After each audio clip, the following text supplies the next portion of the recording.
मेरा ना जाना, हाँ। स्टेज मेरा ना जाना, राउटी मेरा मकान है, ग्राम सुपैना, जिला सीतामढ़ी, बिहार, सरोज कुमार मेरा के लगाबू पासे ना बेनाला बेला ना धके त देखा हनी नजर से अपना हम जिंदगी करीब से टूटी गइल पुल गाँव लगता बे सुना। अंग्रेज के पुल बना था टूट गया। अभी हम सीतामढ़ी के रोड से गुजर रहे थे तो हम देखे एक व्यक्ति जो है हर एक माल बेचते हैं, और इनका जब हम स्टाइल देखे, इनका लुक देखे। क्या नाम है आपका? स्टेज मेरा ना जाना, स्टेज मेरा ना जाना, राउटी मेरा मकान है, ग्राम सुपैना, जिला सीतामढ़ी, बिहार, सरोज कुमार मेरा नाम है। क्या बोल रहे हैं जी?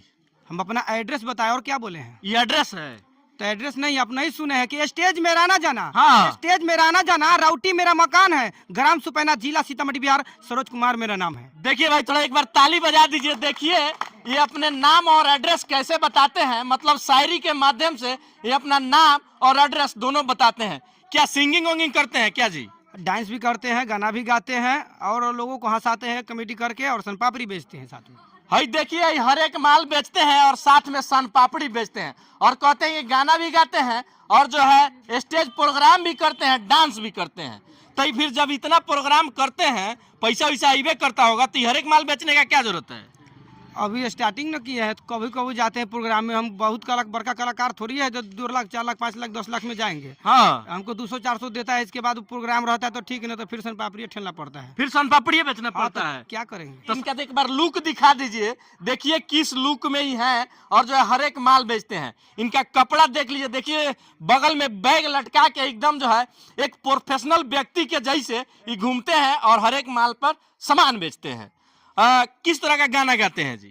गाना तो हम सब रंग गाते हैं, भोजपुरी, हिंदी, ये सब गाते हैं, मैथिली भी गाते हैं। तो आपको कौन सुनना है बोलिए, भोजपुरी सुनना है कि हिंदी सुनना है कि? भोजपुरी में सुनाइए। भोजपुरी में सुना देते हैं। हाँ, सबसे पहले ये बताइए सुनाने से पहले कि किसका गाना सबसे ज्यादा गाते हैं? हम खेसारी लाल जी के गाना गाते हैं, और कलाकार के अपना लिखा हुआ भी गाना गाते हैं। थोड़ा सा एक गाना से गाइएगा। गाना गा देते हैं। कहीं नहीं 12 ये सट्टा गलत हूँ काके ता देखा, कहीं नहीं 12 ये सट्टा गलत हूँ काके ता देखा, फेंके लगाबू पासे ना बेनाला बेला ना धके ता देखा, तुर देले बानी हम कोई गोरे काढ़ी हो, मोदी जी बोला बोले बारे देवे लाए बाड़ी हो। मोदी जी कहिया बुलाए थे अवार्ड देने के लिए? खेसारी लाल जी के गाना है। अच्छा। तुर देले बानी हम कही गोरे काढ़ी हो, मोदी जी बोला बोले बारे देवे लाए बाड़ी हो, झाड़ू पोछा बर्तन चौका को के तो देखा, झाड़ू पोछा बर्तन चौका को के तो देखा, फेंके लगाबू पसे ना बेलना धके तो देखा। वाह क्या बात है, देख सकते हैं गाना कितना अच्छा गाते हैं। देख रहे हैं लोग भी ताली भी बजा रहे हैं इनका गाना सुन के। अच्छा, जब इतना बढ़िया आप गाना वाना गा रहे हैं और खेसारी लाल को इतना अच्छा मानते हैं, तो खेसारी लाल आपको क्यों अच्छा लगते हैं भाई? बहुत सारे कलाकार हैं, पवन सिंह हैं, गुंजन सिंह हैं, आपके गोलू राजा हैं, मतलब नीलकमल सिंह हैं, बहुत सारे स्टार हैं अपने बिहार में। सुन लीजिए, हाँ, सुनाइए। तो सब अच्छा है, क्योंकि कलाकार तो कलाकार होता है। हाँ। लेकिन खेसारी लाल जी का जैसा डांस किसी का नहीं होता है। हम खेसारी लाल जी जैसा सेम डांस करते हैं, सेम उसका आवाज़ भी थोड़ा थोड़ा मार देते हैं, और ज़्यादा करके उसके गाने पे डांस करते हैं। ऐसे तो सबको गाना मतलब गाते हैं, डांस करते हैं। एक और गाना हो जाए खेसारी लाल का। देखनी नजर से अपना हम जिंदगी करीब से, कि देखनी नजर से अपना हम जिंदगी करीब से, जेकरा जवन मिलल है अपना नसीब से, जेकरा जवन मिलल अपना नसीब से, केहू प्रेम में आघाइल, केहू प्रेम में लुटाइल, केहू प्रेम में फंस के जेलबे में बा बनाइल। वाह क्या बात है, देख सकते हैं खेसारी लाल का गाना कितना अच्छा ही गाते हैं। मतलब अपना आइडल जो है ये खेसारी लाल को मानते हैं। मतलब कुछ हीरो बनना है, एकदम हीरो बनना है। हीरो नहीं बनते तो हम इंटरव्यू देते हैं, हम आगे बढ़ना है हमको। भाई तो ये पता है ना, सन पापड़ी बेचने से कोई हीरो नहीं बनेगा। बनेंगे हम। अच्छा, 100% गारंटी है। कैसे? भरोसा है ऊपर वाले पर, और खेसारी लाल जी पर पूरा भरोसा है कि हमको अपने फिल्म में खींचेगा।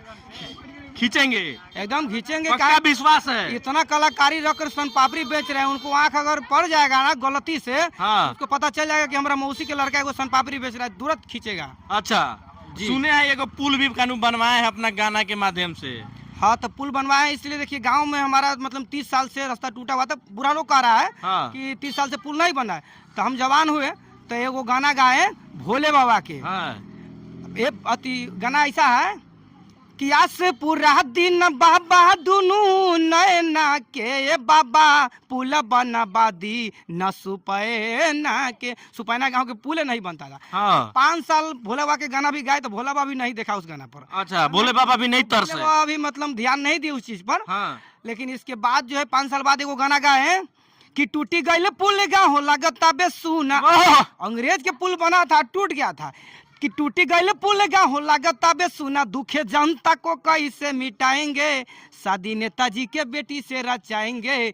दहेज में पुल एक सुपैना में बनवाएंगे। पुल बनाएंगे हैवी रोड बनवाएंगे।